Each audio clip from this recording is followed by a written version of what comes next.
Olá, pessoal. Então, voltamos para o bloco 2 e vamos dar continuidade, então, nos princípios, na parte principiológica do direito coletivo do trabalho, tá?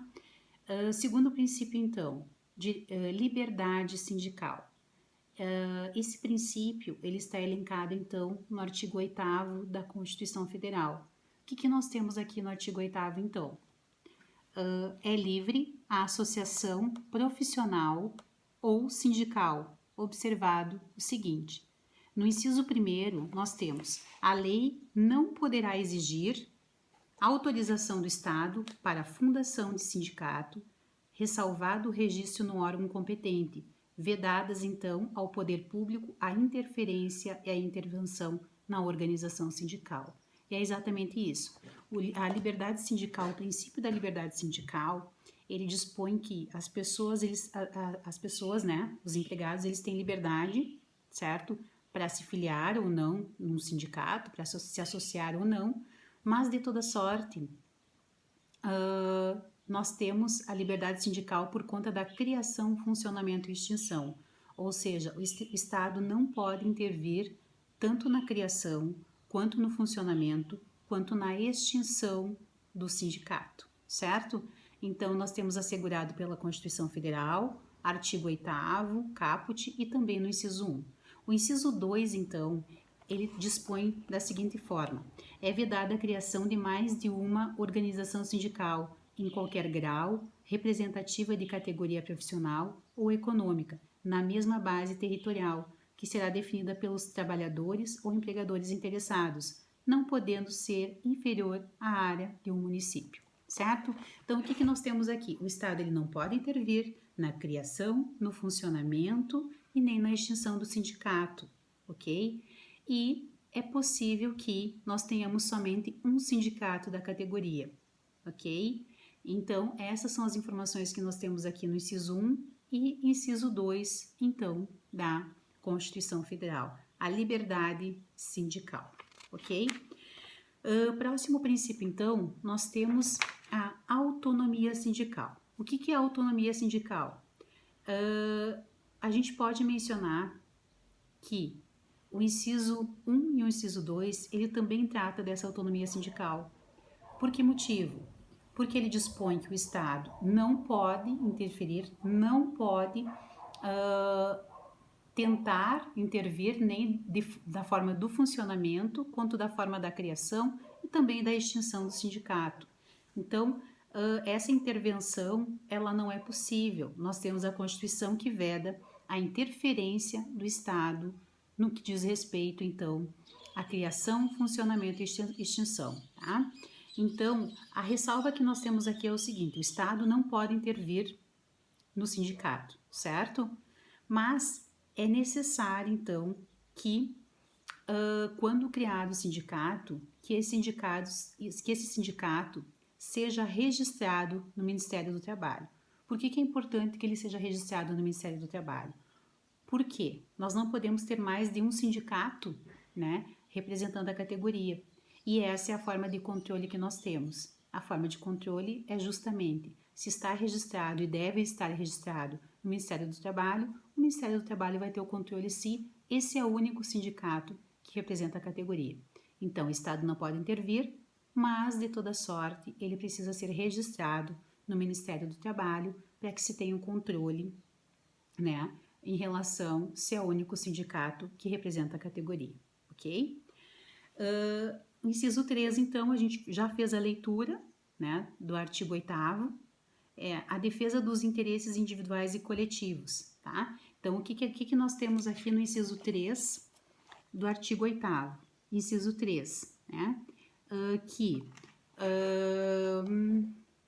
ao sindicato cabe a defesa dos direitos e interesses coletivos ou individuais da categoria, inclusive em questões judiciais e também administrativas. Então, o sindicato, ele representa a categoria, ele representa a classe, ok?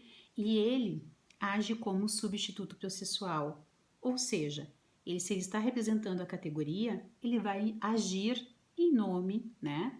Em nome dos seus associados, ou seja, em nome da categoria dos empregados que fazem parte daquela categoria, certo? Aqui tem uma ressalva também que eu acho que é importante, tá? A gente mencionou que ele representa tanto de forma judicial quanto de forma extrajudicial. Então, todas as respostas que forem direcionadas para o empregado, né, o sindicato ele pode tanto responder de forma administrativa quanto ele pode responder de forma judicial. Tá? Que mais que nós temos aqui?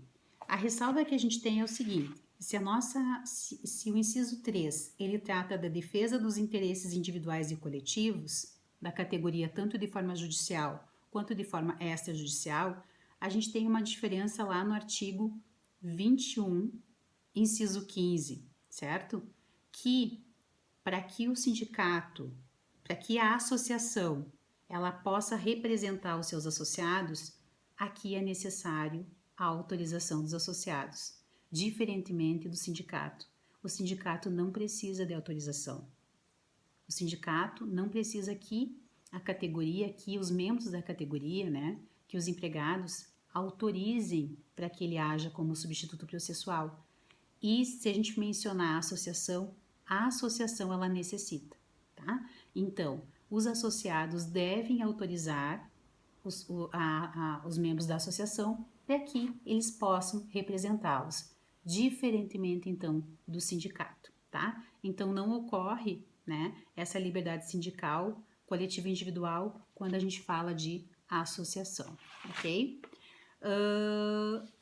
Artigo 8º, inciso 4º. No artigo 8º, inciso 4º, nós temos o seguinte: a Assembleia Geral fixará a contribuição que, em se tratando de categoria profissional, será descontada em folha, para custeio do sistema confederativo da representação sindical respectiva, independentemente de contribuição prevista em lei.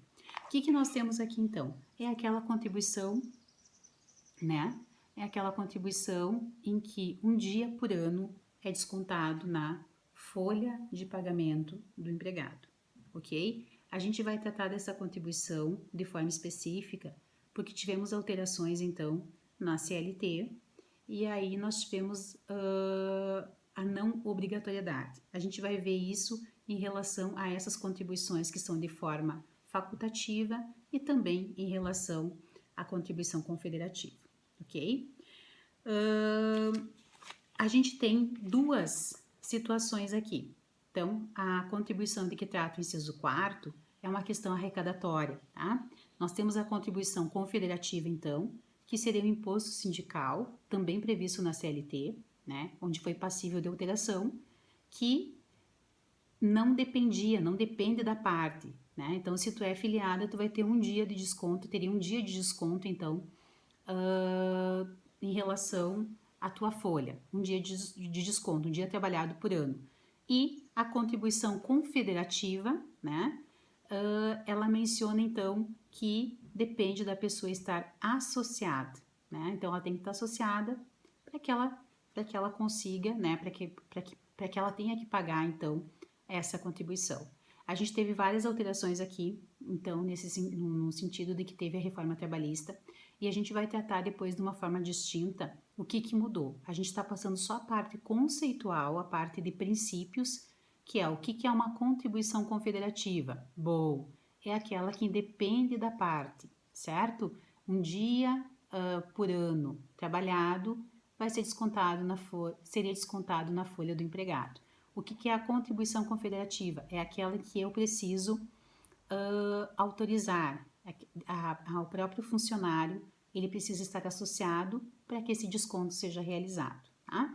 Mas aí no momento posterior a gente vai falar da reforma trabalhista e o que foi alterado. A gente está falando só dos princípios, então, e diferenciando o que é uma contribuição da outra contribuição, ok? Bom, o que nós temos aqui agora?